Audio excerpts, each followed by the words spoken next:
Vai. O que você quer?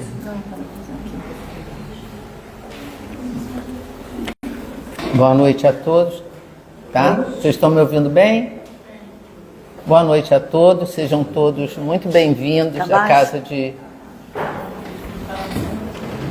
E aonde? Qual deles? Palestrante, aumenta os dois. Eu não estou nem vendo, não estou enxergando. Computador, microfone. Tá. Melhorou, gente?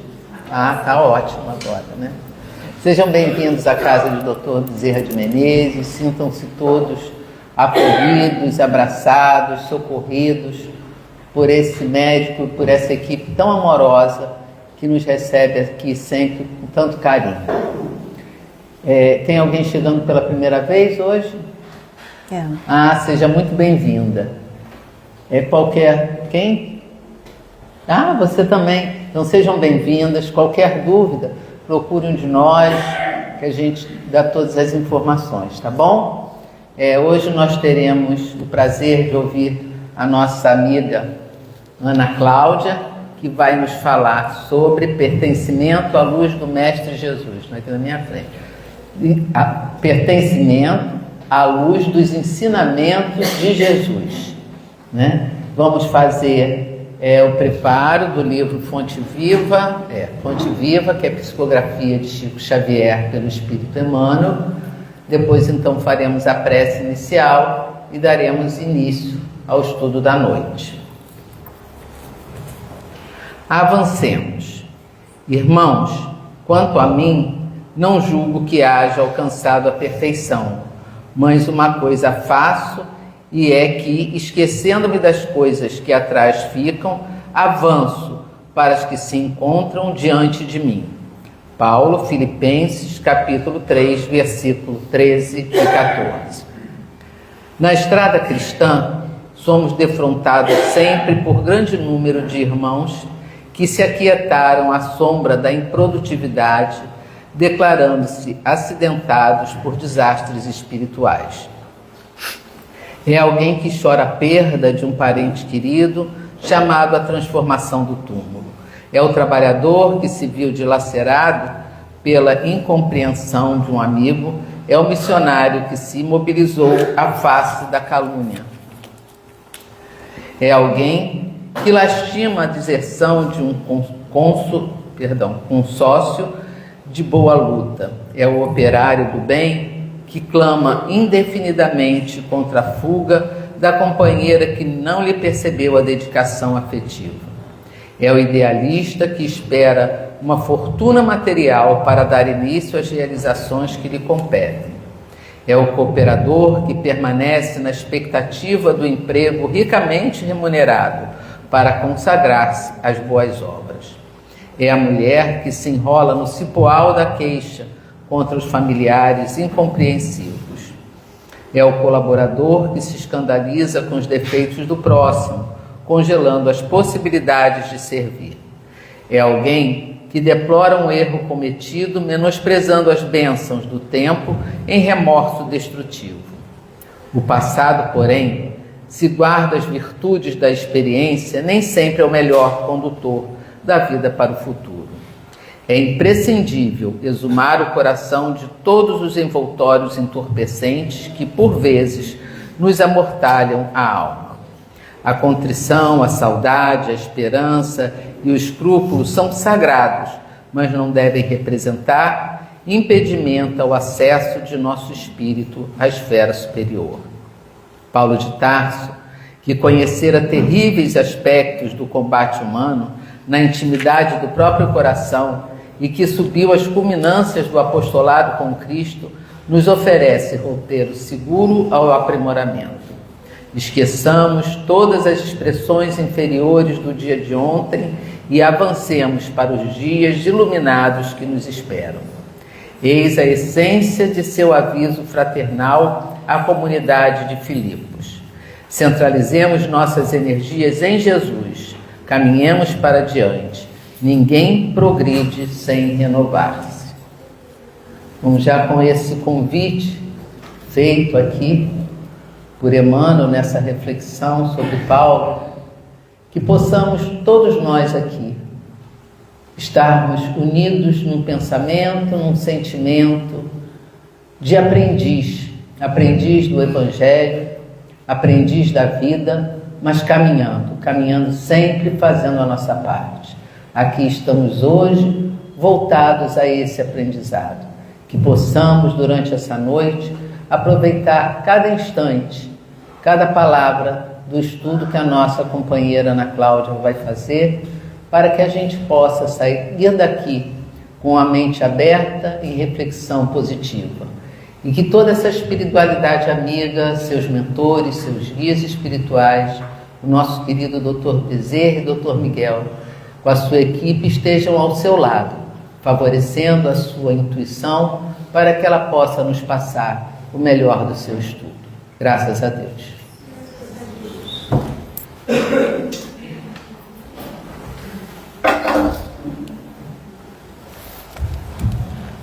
Alô? Foi? Beleza?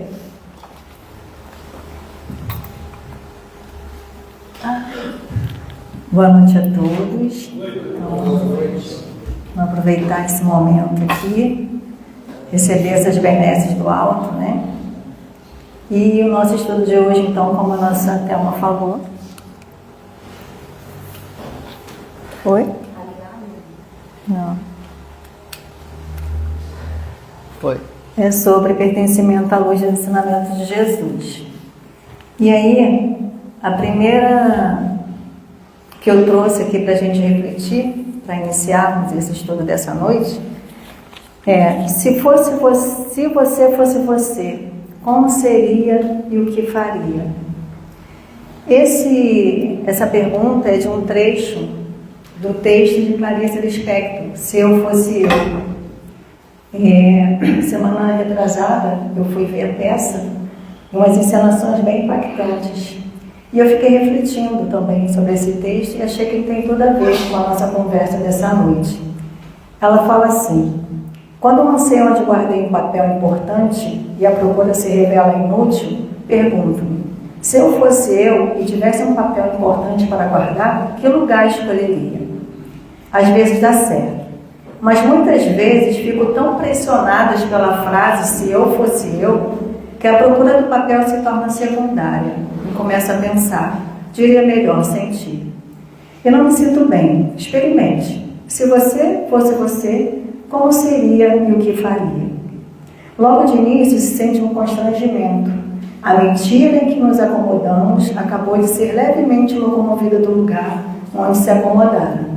No entanto, já li biografias de pessoas que de repente passavam a ser ela mesma e mudavam inteiramente de vida.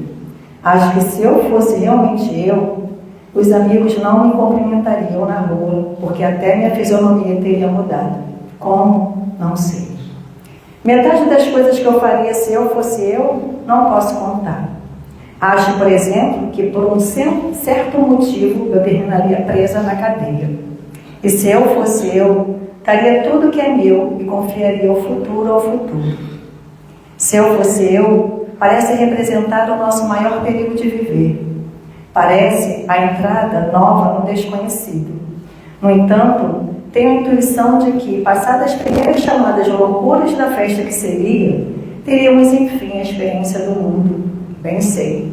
Experimentaríamos enfim em plena dor do mundo. E a nossa dor, aquela que aprendemos a não sentir. Mas também seríamos por vezes tomados de um êxtase de alegria pura e legítima, que mal posso adivinhar. Acho que já estou de algum modo adivinhando, porque me senti sorrindo. E também senti uma espécie de pudor que se tem diante do que é grande demais. Então é um texto belíssimo. E me vem essa reflexão, né, do que coabita em mim, do que coabita em nós. Essa dualidade, né, que a gente fala, é o sagrado, o mundano. Isso foi muito representado na peça. O sagrado, o mundano, o belo, o feio, né? A exposição e a intimidade, o justo e o injusto, a honestidade e a desonestidade, o ser e parecer. E muitas das vezes na vida a gente escolhe um lado em detrimento do outro, né? E isso acaba também impactando nesse nosso pertencer. Porque o nosso outro lado ele não deixou de existir só porque a gente escolheu o outro.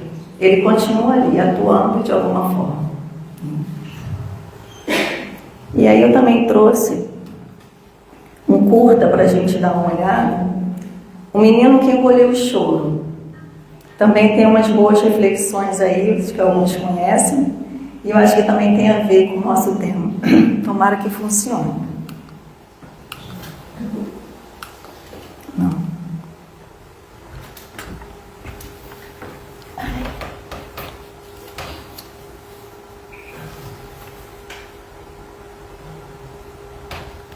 Acho que tem que ligar o som. Ligar onde, gente? Não. Não é? Não. Não é o computador, é onde que liga. Tem que desligar a Maria. Tá certo aí, né? Tem que desligar a Maria.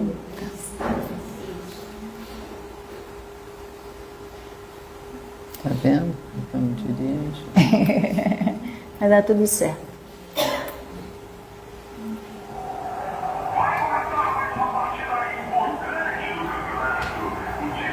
Estão ouvindo?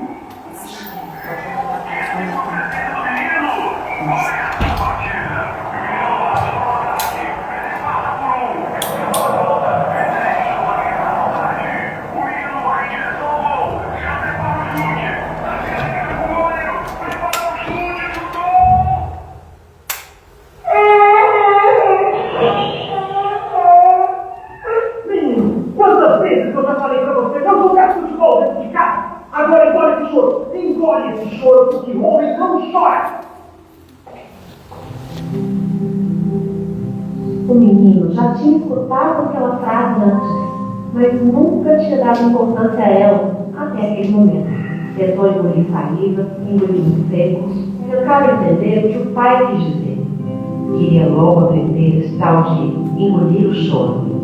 Como ele gostava de deixar o pai orgulhoso, se esforçou, se concentrou e treinou até conseguir. O menino chorou só por dentro, sem ninguém saber.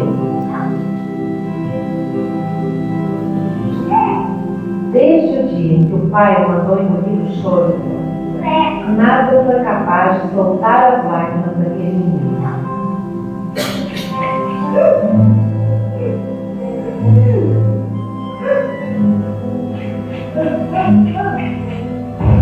Por muito tempo, nem uma gota de água sagrada foi derramada. O menino virou um mar por dentro.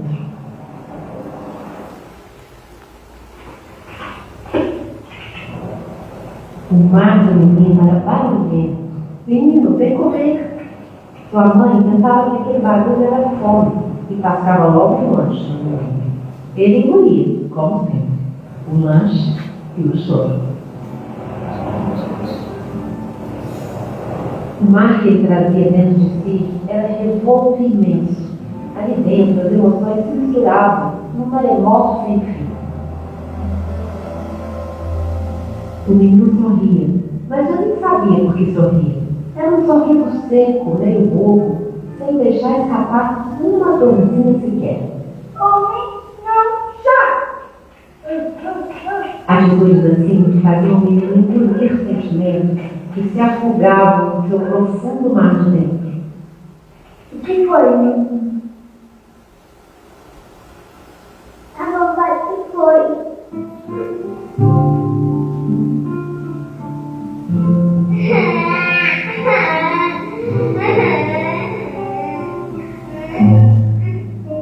Coitadinho, não sabe engolir o choro.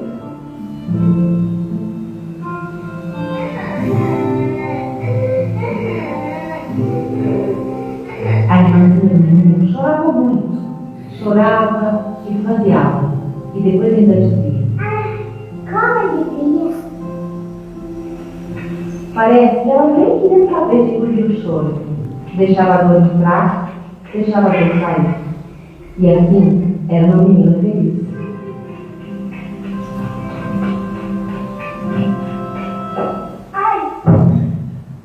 Às vezes, um pé de medo pode ser muito malvado, mas também pode ensinar lições valiosas.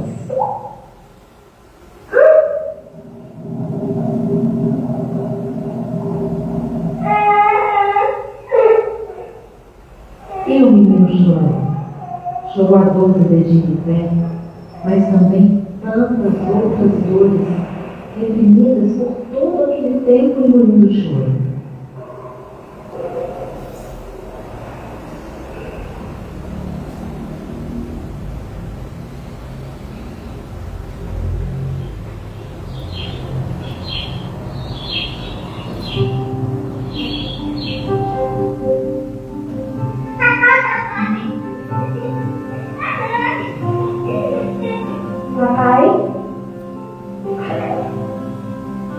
O menino aprendeu muito com essa história de engolir o choro.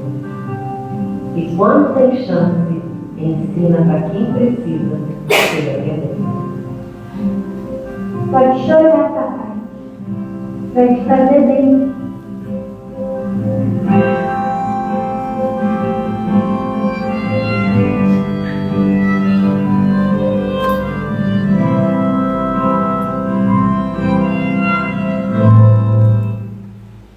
Pode acender.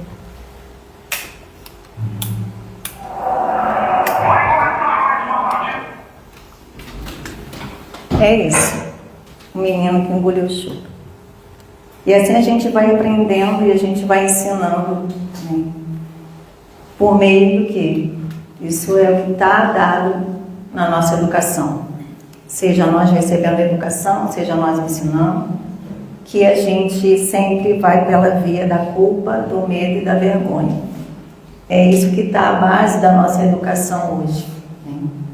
Então, a proposta é a gente pertencer a partir de um outro lugar, que não seja a partir da culpa, do medo e da vergonha. Porque foi o que aquele menino aprendeu e a gente viu que o pai dele também, né, foi o que trouxe. E aí eu trago aqui várias necessidades humanas e pertencimento é uma delas, mas nós temos propósito, abrigo, privacidade, descanso, diálogo, apreciação, confiança e muitas outras. Essas necessidades é onde a gente se encontra em humanidade. Todos nós a temos. Preto, pobre, rico, branco, saudável, doente. É aqui que a gente se encontra, né? Dentro dessa necessidade. E para que a gente chegue nela, existe ali um aviso, um sinal de fumaça, um carteiro, um mensageiro, que se chama sentimento. O sentimento é esse que antecede, eu estou sentindo algo. Ele é um mensageiro, aonde a fumaça há fogo. Então ele está querendo me dizer alguma coisa. Ele não é ruim nem bom, ele é só um sentimento. Que horas ele vai me trazer um desconforto, ora ele vai me trazer um conforto. Mas ele está querendo me dizer de uma necessidade, de algo que está sendo importante para mim, ou que está negligenciado, ou que está atendido. Que a gente chama então da necessidade, que é a necessidade. E por aí, esse caminho de prestar atenção no sentimento, de olhar para as nossas necessidades, favorece o nosso autoconhecimento. E a gente não aprendeu isso na nossa educação. Nossos pais não aprenderam isso. A gente não aprende isso na escola. Hoje em dia as coisas estão mais diferentes, né? Hoje em dia os pais estão perguntando como é que você está se sentindo. Mas antes não era assim. Então, saber quais são as minhas necessidades aumenta a possibilidade de eu atendê-las. Mas se nem eu sei quais são as minhas necessidades, se eu nem sei qual é que é importante para mim, como é que o outro vai saber? Então, a gente precisa ter isso claro, para que a gente também possa fazer um pedido mais assertivo para o companheiro, para a companheira, para qualquer pessoa da nossa relação, né? Então, a gente faz algumas perguntas. O que é pertencer? Como eu pertenço? Posso ser eu mesma? Posso dizer o que eu sinto? Né? Na maior parte das vezes eu sou vista, eu sou ouvida, eu sou compreendida. E eu com relação ao outro? O outro, ele pode ser ele mesmo? Será que eu ouço? Será que eu vejo? Então é dentro dessa relação, porque o nosso crescimento individual ele só se dá a partir do coletivo. A gente não cresce sozinho, é na coletividade, no atrito com o outro que a gente vai crescer individualmente. Então, o desafio maior é esse, porque eu enxergo no outro que eu reprovo ou que eu admiro e preciso olhar que algo daquilo está em mim, existe em mim. Mas isso é uma proposta, né, que a gente traz para o desenvolvimento do nosso espírito.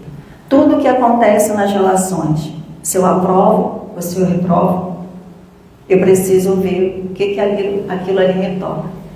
É aí que vai o crescimento. Porque se eu ficar só olhando para fora e só apontando, eu não vou ter condições de crescer.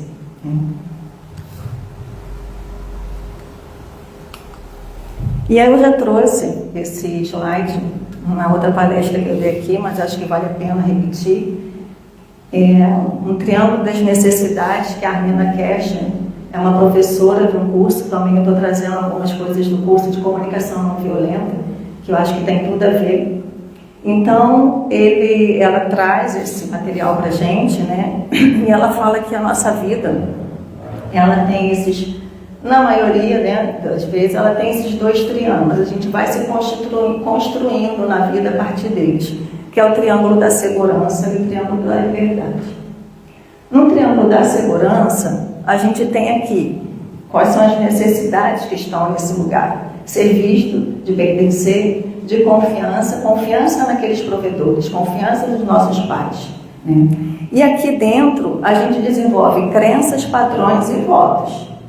E a gente também tem o triângulo da liberdade, que também é uma necessidade humana, que a gente também traz. E nesse triângulo existe lá a presença, a expressão e a verdade, né? Então, no curta que a gente viu, o padrão, a crença e o voto, que aquele menino aprendeu e que o pai provavelmente aprendeu, porque o pai também estava segurando o choro, era isso, o homem não chora. Eu estava ouvindo um podcast e os repórteres estavam perguntando no estádio de futebol para os homens: você já chorou aqui? Claro, lógico, naquele gol, não sei o quê, e você chora fora daqui? Não, fora daqui não.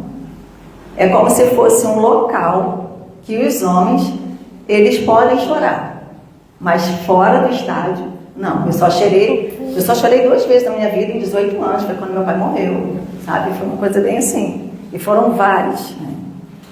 Então, e o que é reforçado também na sociedade? Porque aparece a menininha ali chorando, né? A menininha extravasa, ela chora, não tá nem aí. Não tem esse negócio, né, que homem não chora. Mulher pode chorar, mas homem não. Então é reforçado na sociedade também que a mulher é sensível, que a mulher é emotiva. Mas também quando ela demonstra muita sensibilidade ou muita frustração, ela é o quê? Histérica, tá cheia de nhenhenhen, é exagerada.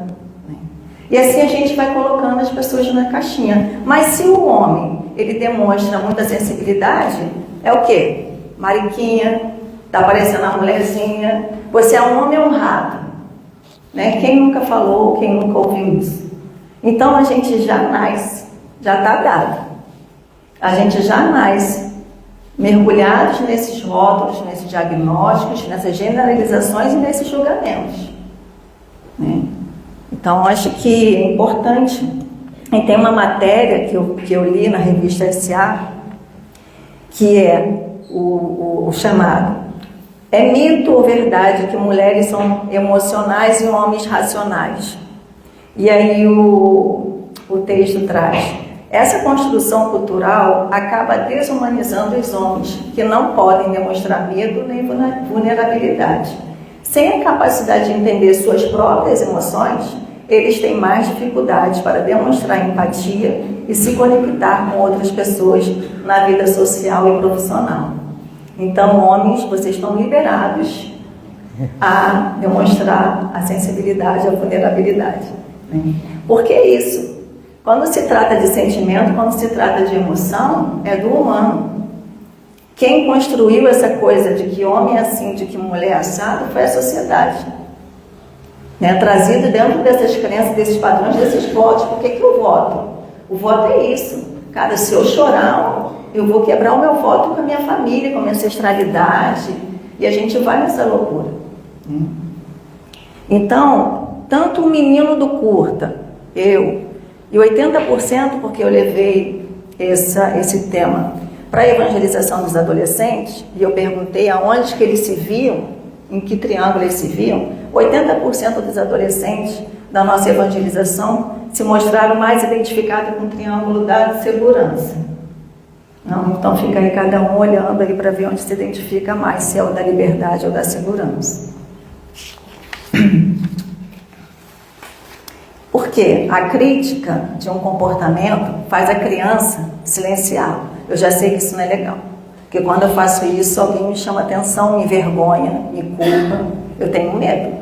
Então eu vou silenciar esse negócio aqui. Por quê? Porque foi o que o menino fez. Eu quero ser visto, eu quero pertencer, eu quero ser apreciado. Eu quero ter um lugar nessa família. E para eu ter um lugar nessa família, para eu pertencer a esse lugar, eu tenho que agir dessa forma. Eu não posso chorar, eu não posso sei lá o quê, né? Então, no triângulo da liberdade, é tão essencial essa liberdade, quando a gente está aqui, as pessoas costumam estar aqui, é tão essencial isso, ela se expressar, é a liberdade, essa presença dela, que ela se desconecta do outro, porque o outro não consegue compreender a forma como ela quer e como ela atua na vida. Então ela simplesmente vira as costas e vai embora. Porém, quem está aqui nesse triângulo vai fazer o que o outro quer, o que é legal, o que se espera que se faça. Então vai fingir. Então, assim, a gente vai se construindo a partir disso. Então, na necessidade, tanto na necessidade, no triângulo da necessidade de segurança, quanto da liberdade, a gente vai estar tragicamente em solidão, tanto com um quanto no outro.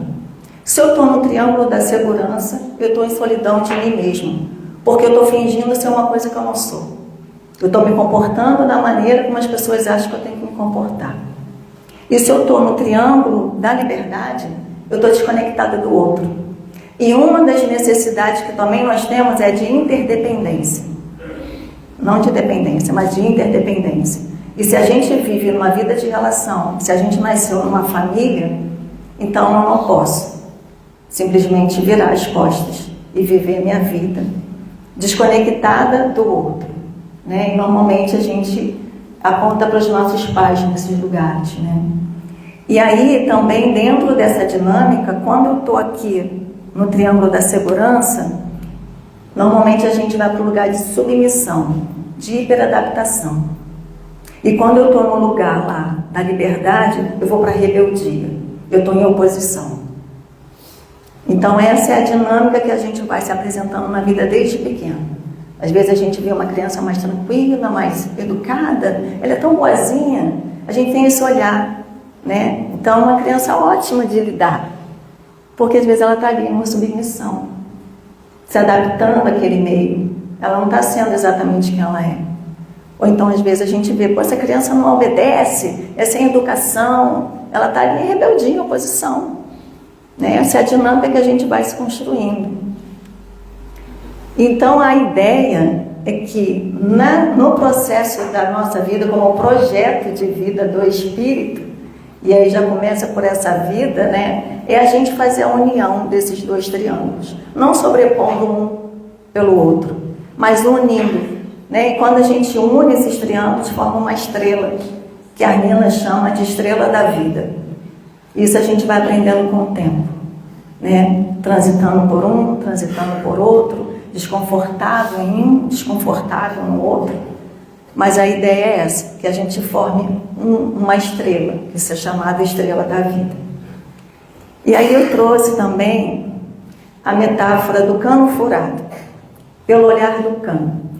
Eu trouxe isso porque foi o Pedro, meu genro, que falou, putz, dona Ana, se mudaram para o apartamento novo, foram furar o banheiro e furaram o cano. Ele furou o cano da casa alugada.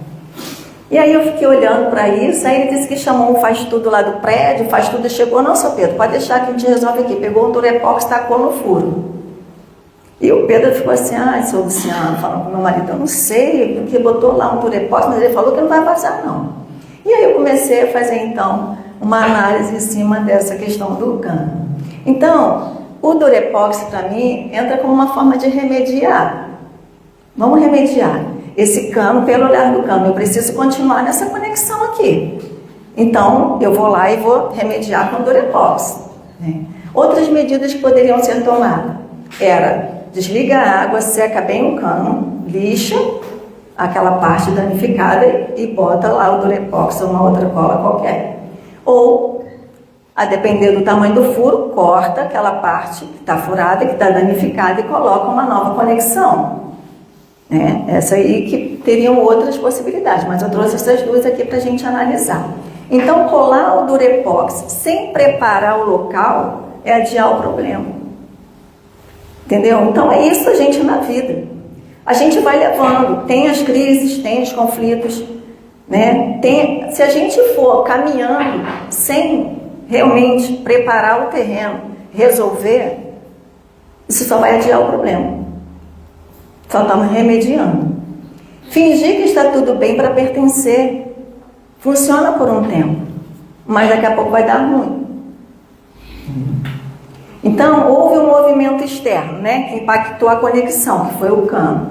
E a gente traz para a nossa vida. O que é isso? É a dor, é a rejeição, é a crise, que a gente muitas das vezes não tem controle, mas elas acontecem.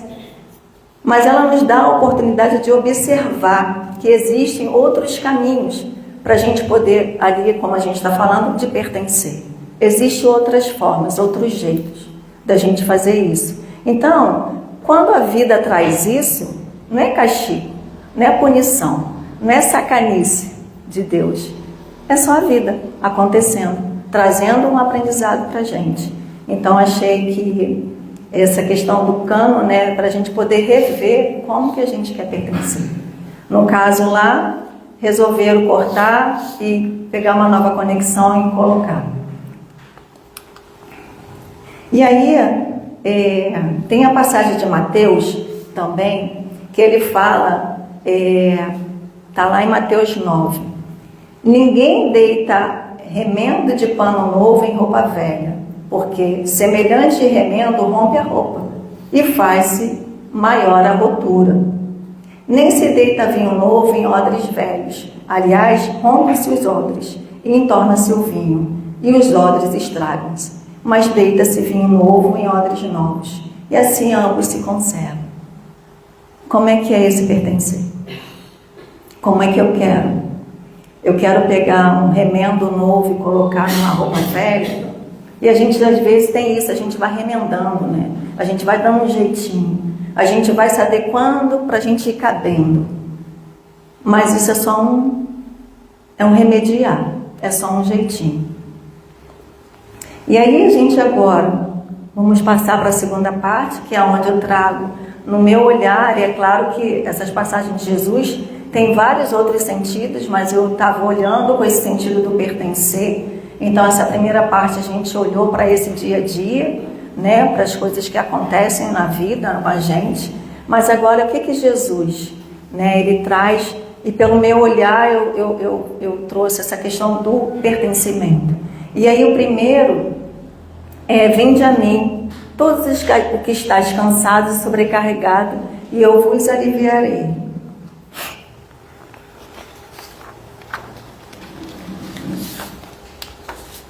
Então, todos no braço de Jesus, todos pertencem, né? Então a gente às vezes fala assim: Jesus, não me abandone. Esses são os mais veladinhos.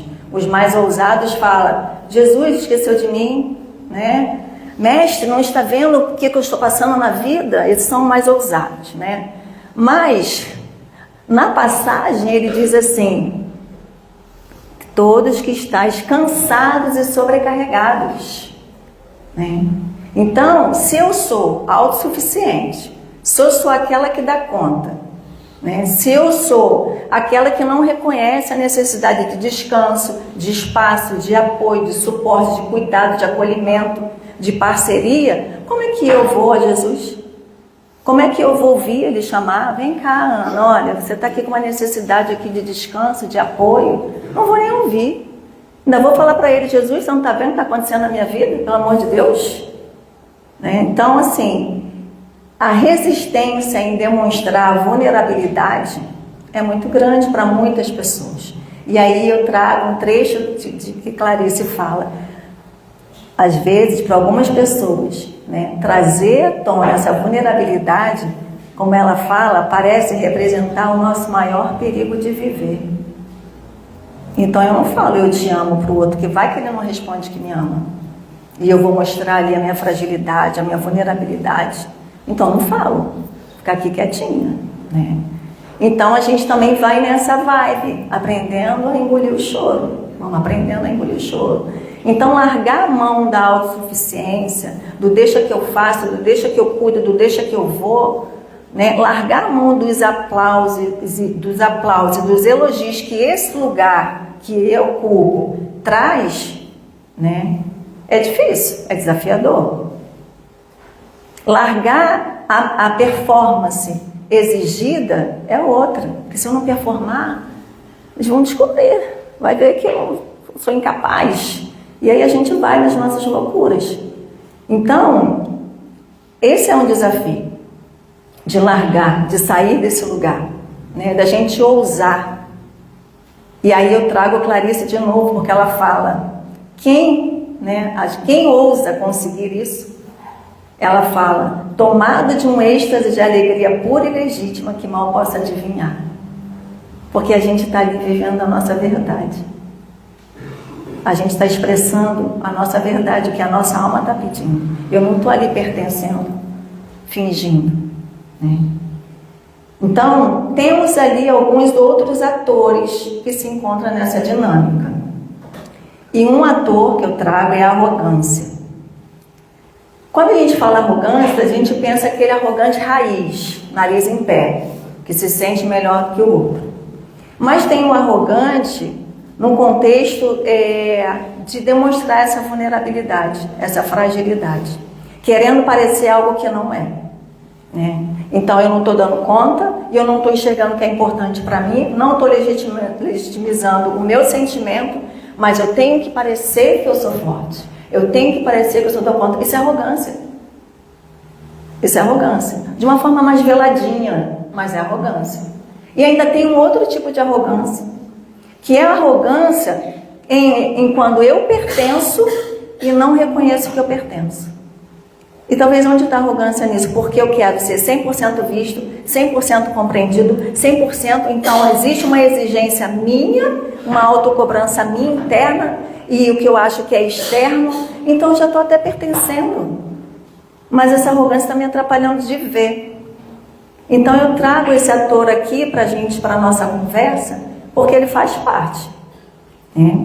E temos outros também, outros atores que está tudo junto e misturado, que aqui, para mim, ficou muito vivo no processo que eu passei, que é da desconsideração, a desonestidade e a injustiça. Muitas vezes a gente fazendo isso com a gente mesmo, e isso impede de eu pertencer, porque se eu sou desonesta comigo, eu sou desonesta com o outro, então não existe um pertencimento genuíno, né? E também de nós para com o outro e do outro para com a gente. É sempre essa dinâmica. Então tem esses atores que também vão aparecendo aí nessa dinâmica do pertencimento e que muitas vezes nos atrapalham, né? E aí eu trago outra passagem que é Jesus e Zaqueu. Então quando Jesus passa lá, né, e fala para Zaqueu, ó, desce daí que eu vou precisar ficar na sua casa hoje. Mais ou menos assim, né? E aí, o que Jesus estava ensinando para a gente? Ele estava nem um pouco preocupado, porque estava falando, olha, Jesus ali lidando com o pecador, como que pode? Jesus não estava nem se importando, porque estava falando e pensando dele, né? Mas o que Jesus ele também fala, dentro da minha percepção, do meu olhar, é que o reino de Deus não é um clube fechado, né? Ele é uma casa com portas abertas. Para o mestre, ninguém é tarde demais, ninguém é longe demais, ninguém é indigno demais. Para o mestre, todos pertencem, né? Então a gente tem alguns exemplos, e todos têm lugar, todos pertencem, todos são chamados pelo nome, todos são vistos, e todos é dele, né? E a gente tem exemplos de Maria Madalena, a mulher do poço, a mulher adúltera, Barrabás e apóstolos. Foi isso que Jesus falou, todos vocês pertencem. E se quando a gente não pertence, é porque talvez a gente está naquele lugar lá, do vinde a mim, dessa autossuficiência, desse não mostrar a nossa vulnerabilidade. E uma outra parábola, que é da ovelha perdida, né? Essa parábola ele fala: qual de vocês que possuindo 100 ovelhas lhe perde uma, não deixa as 99 no campo e vai atrás da ovelha perdida, até encontrá-la? E quando a encontra, coloca ela alegremente no ombro e vai para casa. Chama os seus vizinhos e faz uma festa. Eis aqui, encontrei a minha ovelha perdida. Então ele traz num contexto de um arrependimento, né?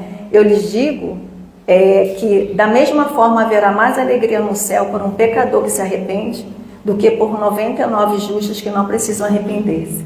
E aí eu coloquei, né, refletindo, coloquei: será que podemos dizer haverá mais alegria no céu por alguém que passa a assumir a sua vulnerabilidade do que por 99 que já enxergam e assumem a sua vulnerabilidade? Esses não precisam, eles já estão com Jesus, já reconhecem, já sabem, assumem. Mas aquele que não reconhece está perdido como a ovelha, não consegue pertencer, não encontra lugar. Temos outro exemplo também, não trouxe, né, escrito, mas a parábola do filho pródigo, talvez a gente também possa colocar como exemplo de pertencimento, né? Jesus e a mulher samaritana.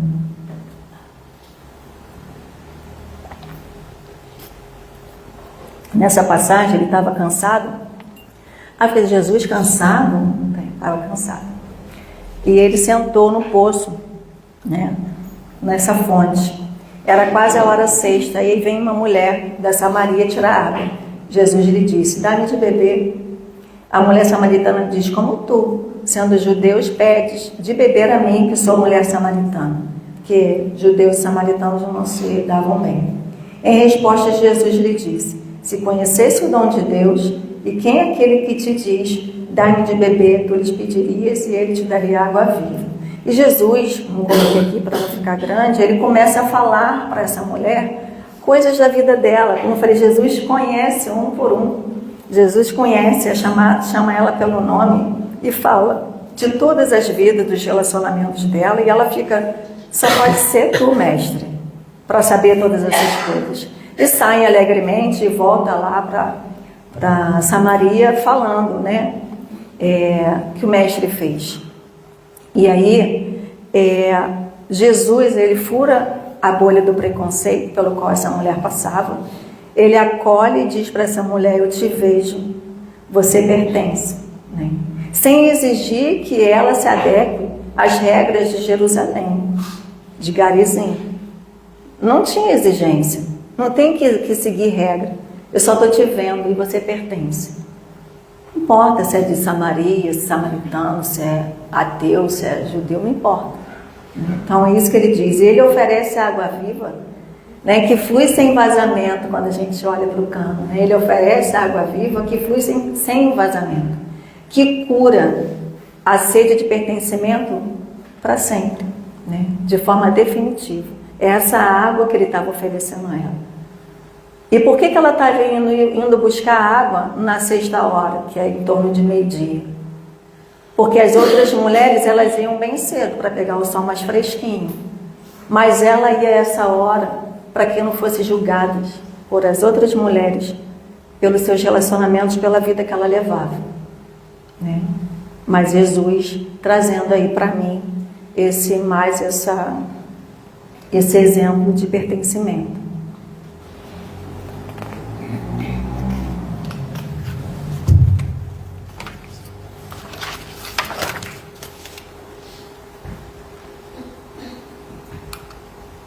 E aí eu também trouxe para a gente aqui conversar um pouquinho sobre limites. O que limites tem a ver com pertencimento, né?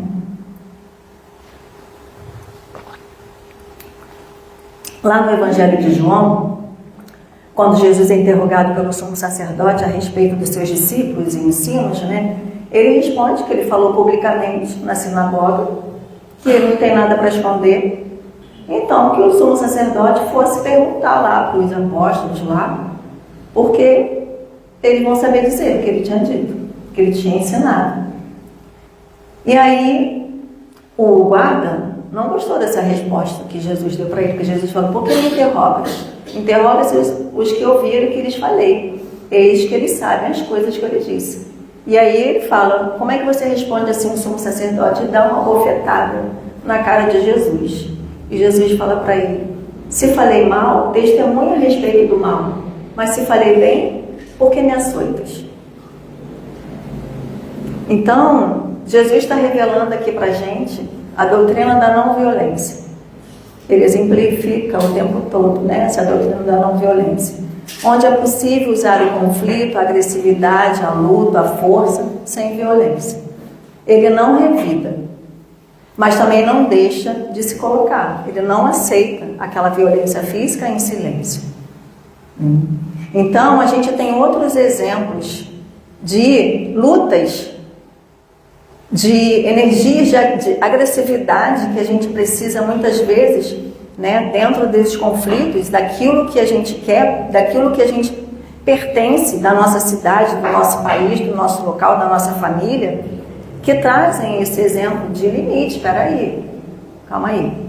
Então, tem a Rosa Parks, que é aquela mulher negra que entra no coletivo e senta no lugar de branco.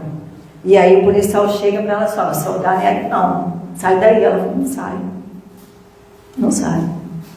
Eu pertenço a esse local, eu pertenço a esse lugar. Esse ônibus também pertence a mim, assim como pertence a todos. Eu vou ficar aqui.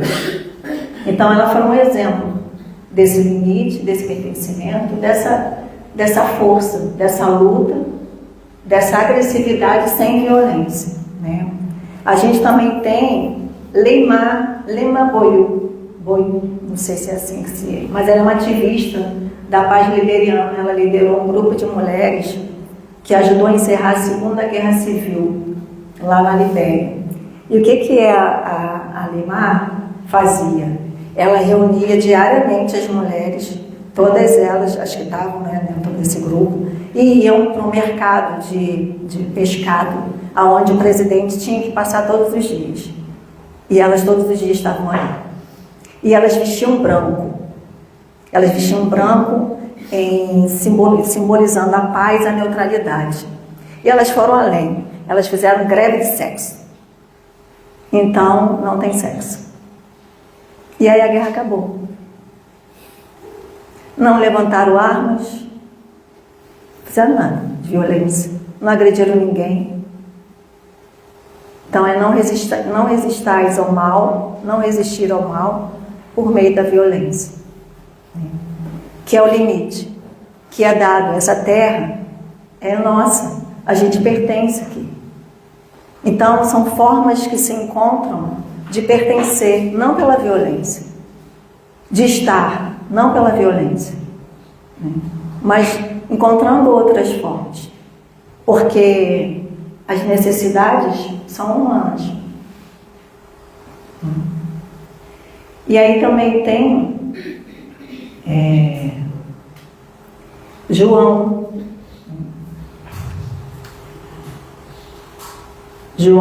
lá no capítulo 6, 67, 69, após muitos discípulos abandonarem Jesus por acharem seus ensinamentos difíceis, ele perguntou aos 12 apóstolos: porventura quereis também vós outros retirai-nos? Todos pertencem, mas todos têm seu livre-arbítrio. Não é exigido nada. E os vendilhões do templo, né? Que Jesus entra lá, expulsa todo mundo, bota todo mundo para correr, derruba as mesas, pombo voando para tudo quanto é lado, onde ele usa essa energia da agressividade, né? Dessa luta, dessa força, Então, Jesus, ele acolhia as pessoas, mas não abandonava sua missão. Nem permitia que expectativas externas definissem suas escolhas. Então, a gente começar a olhar para isso, né? Onde tem essas expectativas externas que vai definir as minhas escolhas e como eu vou estar pertencendo a uma família, a um grupo, a uma sociedade, a gente precisa olhar para isso. Então, eu trago o limite no sentido de aprender a dizer não quando necessário. E muitas vezes, isso foi uma conversa que eu tive com os jovens, quantas vezes a gente diz sim quando a gente quer dizer não? Porque a gente precisa pertencer àquele grupo. Muitos desses jovens, hoje eles estão na cadeia, porque eles optaram, ou porque eles estavam nesse triângulo da segurança, querendo ser vistos, querendo pertencer, e de repente disseram sim, quando na verdade eles queriam dizer não. E uma das jovens falou, né? Tia, mas eu até fiz, mas é porque assim, estava todo mundo ali, né? Só eu que não ia fazer. Mas não era nem nada grave, era uma besteira. E a gente estava trazendo isso para debate, para conversa, né? Então, a gente olhar para essa dinâmica do pertencimento, da segurança, da liberdade, principalmente estar conversando isso com os jovens é muito interessante, né? Porque a gente vai mesmo, quando chama Maria vai com as outras, né? Então, nós somos muito Maria vai com as outras, né? Então, preservar a própria consciência, não alimentar relações de dependência, e nem de independência, né? Porque assim, quando a gente também é ensinado enquanto mulher tem que ser independente, mulher tem que isso, mulher tem que aquilo, e a gente vai nessa, meu Deus, aí a gente vai naquele lugar de autossuficiência, deixa que eu dou conta, e às vezes a gente fica cansada, a gente quer um carinho, a gente nem consegue pedir isso pro marido. Como é que eu vou pedir se eu sou autossuficiente, gente? Se eu dou conta, né? Porque também essa coisa do ser independente. Então, não tem que ser nem dependente, nem independente. Nós somos interdependentes. É uma via de mão dupla. Vai, volta e assim, né? Exercer a firmeza com serenidade. E pode ser que nessas ações a gente perca algumas pessoas pelo caminho. Talvez não é o momento para aquela conexão agora. Talvez precise de mais amadurecimento para aquela relação voltar depois mais forte, mais madura. E a gente também tem que estar pronto para abrir mão disso, né?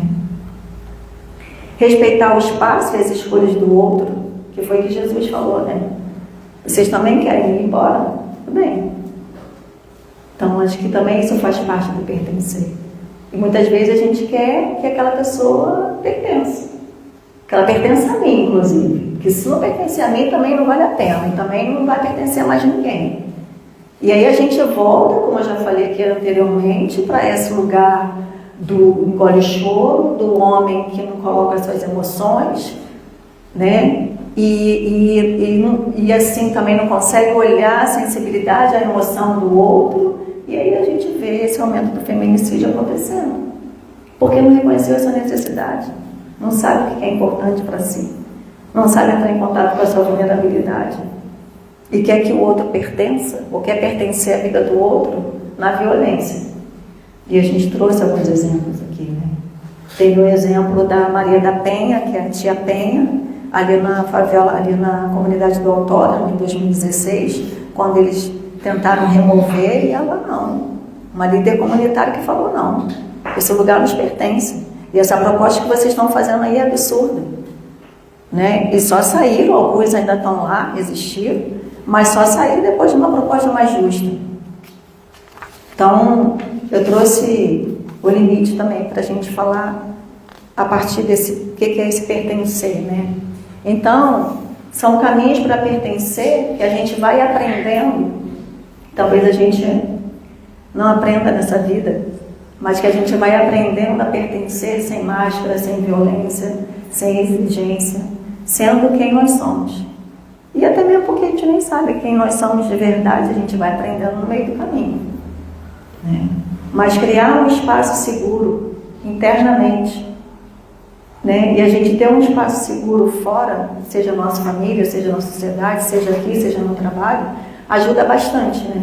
A gente poder pertencer de uma forma mais genuína.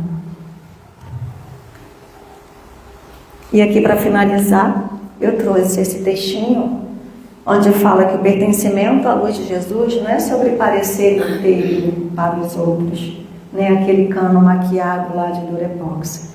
É sobre estar conectado à fonte divina de tal maneira que a seiva ou a água corra livremente, mesmo que para isso precisemos passar pelo processo doloroso de cortar a parte danificada e colocar uma nova conexão. Que às vezes é isso, e dói, mas às vezes é isso. Algumas coisas de nós precisa dar espaço para outras. A gente precisa abrir mão e a gente não sabe como é que a gente vai lidar. O que que tem atrás dessa porta, atrás dessa escuridão, né? E a gente fica ali. Mas às vezes é preciso. Às vezes é preciso a gente deixar ir pessoas, outras vão chegar. E é isso. Tá? E sempre trazendo a frase de Jesus: conhecereis a verdade e a verdade vos libertará. Nós só vamos ter conexões verdadeiras, né, honestas, genuínas, à medida que a gente vai conhecendo a nossa verdade. Não é algo para agora, não é algo para essa vida, mas é uma proposta e um propósito da gente enquanto espírito, né, nesse desenvolvimento espiritual. Mas conhecer a nossa verdade, a gente vai se libertando disso, né, desse parecer e do fingir e do não ser e do se adequar, né? Mas também ir para um lugar de sincericídio, de expressar a minha verdade, de falar o que eu penso porque eu sou assim, que a gente chama de sincericídio, né? Tá mais para um lado da falta de educação e de uma arrogância do que realmente de uma liberdade. Aí a gente vai se perdendo nesse caminho aí, mas daqui a pouco a gente vai se achando e vai se perdendo e é por aí, né? Então é isso, gente, que eu queria trazer. Obrigada aí pela paciência de vocês.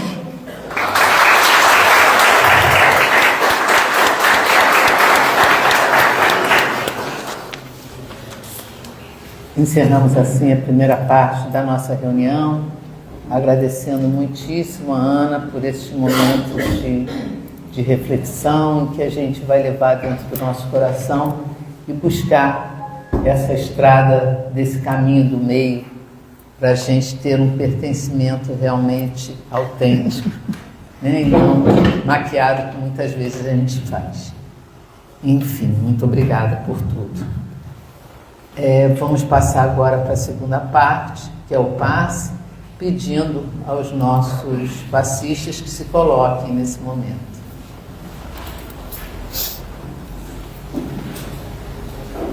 Isso, comentário. Computador.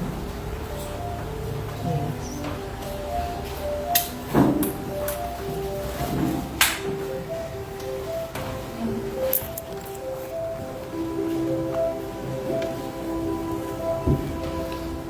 Pensando em Jesus.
Graças a Deus.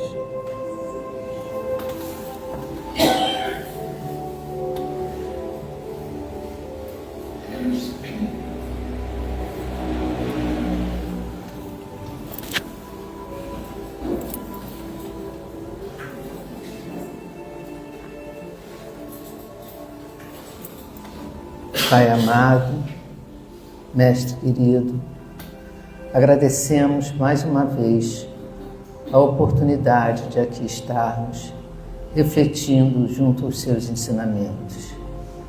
Que possamos trazer como um letreiro bem reluzente dentro dos nossos corações esse roteiro de amor, esse roteiro de luz, para que a gente possa realmente trilhar o caminho de volta para a casa do Pai. Sabemos que todos pertencemos a um só rebanho da humanidade, mas que possamos agir como pertencentes, buscar essa luz maior para que cheguemos junto a Ti. Que cada um de nós, ao regressar ao lar, na noite de hoje, possamos levar dentro de nós tudo aquilo que a Ana aqui deixou para que nós refletíssemos. E que ela continue na sua jornada de aprendizado, de estudo, para que possa continuar esse caminho de dividir tudo aquilo que ela aprende. Que possamos nesse momento mentalizar todos os nossos queridos, nossos amigos, nossos familiares, todos aqueles que nós colocamos o nome na caixinha de oração, para que chegue até eles essa vibração, essa energia amorosa dos trabalhadores incansáveis dessa casa. Que o Senhor abençoe a cada um de nós que aqui está e que ao nosso regresso ao lar possamos levar a luz que aqui recebemos. Graças a Deus.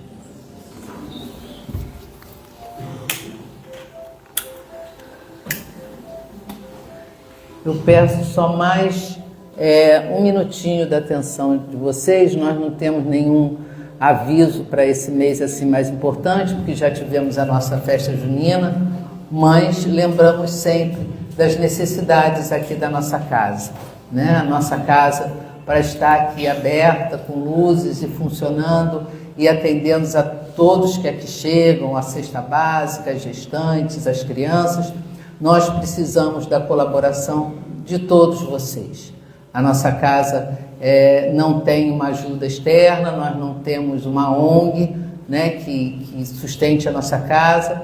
Nós vivemos aqui com a ajuda de vocês e dessa antena que está meio claudicante, mas é isso que a gente vive. Então a gente conta com vocês para que a gente possa continuar com esse trabalho de amor e de luz aqui junto à equipe de Dr. Bezerra. Nós temos a nossa cesta básica, que atendemos em média entre 80 a 100 famílias e precisamos sempre dos alimentos que estão ali. No mural do lado do bebedouro falam todos os alimentos da nossa cesta básica. Mas, ultimamente, nós temos tido muita dificuldade. Já teve a saga do café, que a gente não conseguiu café. Agora nós estamos na saga do leite. O leite e o óleo está sendo uma dificuldade para a gente conseguir. O leite em pó. Não é leite longa-vida, não. É leite em pó.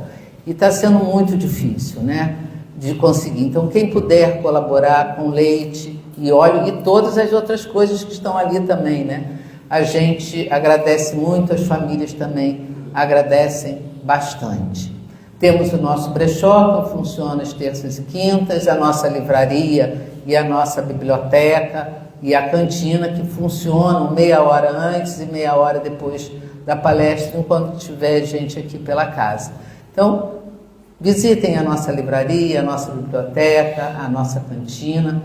E o brechó é às terças e quintas. Quem ainda não conhece o nosso brechó, venha conhecer. Nós temos coisas lindas, roupa, calçado, coisas de casa, e é muito bem organizado, de criança. E precisamos sempre também de doação para os nossos bebês, para as gestantes que estão que fazem curso de gestante, quando elas terminam, é com a Regina que elas fazem, recebem orientação de como cuidar do bebê, e a Regina separa sempre um enxoval para elas quando elas já estão perto de ganhar o neném. Então a maioria precisa de carrinho, bebê conforto, roupinha e fraldas tamanho M. É M, né, Regina, que a gente precisa. E fraldas tamanho M. Então contamos com a colaboração de todos vocês. Nós sempre fazemos o sorteio aqui de um número, para a gente doar um livro, para as pessoas se sentirem incentivadas, né? A leitura, o conhecimento da doutrina espírita. Mas quando temos pessoas novas, elas recebem esse livro pela chegada, as boas-vindas aqui na casa. Então vocês que vieram hoje pela primeira vez, passem lá na livraria para pegar um livro para vocês, tá bom? Agora tem mais um livro, fala um. 23, está na perna direita da cadeira. Poxa, tá cheia a sala hoje. 34. 17. Nada ainda. Então, Domingos adora ganhar livro, gente. Então, depois vocês passem lá na livraria e peguem o livro de vocês. Muito obrigado, boa noite. Vamos com Deus.